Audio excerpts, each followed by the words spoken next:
Teka, ba't parang nag-iiba yung kulay ng kutis mo? Parang namumuti ka lately ah. Ay!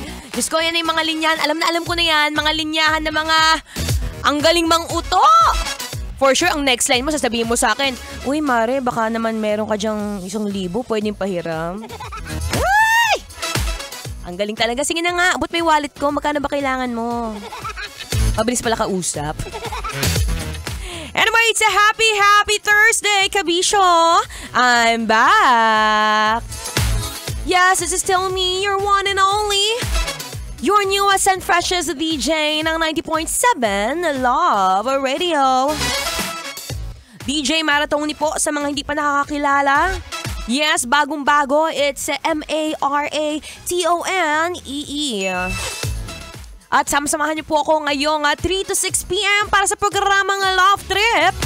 Na kung saan anumang trip mo, food trip, sound trip, road trip, sports trip. Ay, sasamahan kita baby, I gotcha.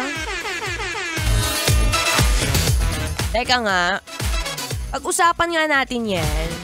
Alam mo kuya, ikaw, meron ka bang isang kaibigan na madalas lalapit lang o tatawag lang kapag ka may kailangan? Yung mga tipong kapag dating sa inuman, sasabihin sa'yo, uy pare, kumusta kayo ni Mare? Parang ang tagal ko kayong hindi nakita. Tapos maya-maya kapag lasing ka na, biglang hihirit. Pare, medyo gipit ako ngayon eh, baka pwede makahiram kahit kaunti. Ay, yung mga linyahan nyo talaga. For sure, may ganung tropa ka, no? Andyan lang pag may kailangan eh. May tawag dyan eh, hashtag John Michael. May kilala kang tropa, may pangalan John Michael. Alam mo na. Iba't ibang uri ng mga kaibigan.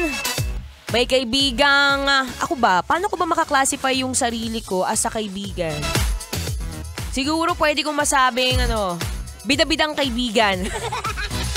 Yung kapag may mga party, may mga ganap, ay, nandun agad sa stage. Todo makasayaw. Kahit hindi alam yung steps, uy, laban. Ikaw ba? Anong klaseng kaibigan ka ba? Ikaw ba yung tipo o yung uri ng kaibigan na malalapitan lang kapag ka namomoblema? O kaya ikaw naman yung tipong kaibigan kahit hindi ko kausapin ng ilang buwan, ay nandyan pa rin. Uy, sana all ah. Ang hirap na makahanap ng kaibigang ngayon. Kaibigang tapat. Kaibigang totoo. Kaibigan na kahit hindi mo masyadong chinachat sa messenger o hindi mo tinatawagan sa Facebook, okay lang. Kasi kontento ka na alam mo sa sarili mo na kaibigan mo siya, di ba? Mapasang lupalop pa ng Pilipinas yan abroad. Pag uwi niya dito, may chocolate ka pa. Swerte mo. Anyway, pag-usapan natin yan ngayong hapon. Still with your one and only DJ Maratoni. Samahan niyo po ako 3 to 6 p.m. para sa programang Love Trip. Alam mo, masarap makinig ngayon habang nagkakape. Uy, Thursday na. Ilang araw na lang, weekend na naman. O, sipagsibakin mo na. Huwag yung nagkukunwari kang may ginagawa dyan. Tuloy-tuloy lang sa pakikinig ng Feel Good Music. Ngayong Feel Good Thursday. Kailangan pa bang i-memorize yan? Basic. Kailangan pa bang i-memorize yan? Love Radio. Basic!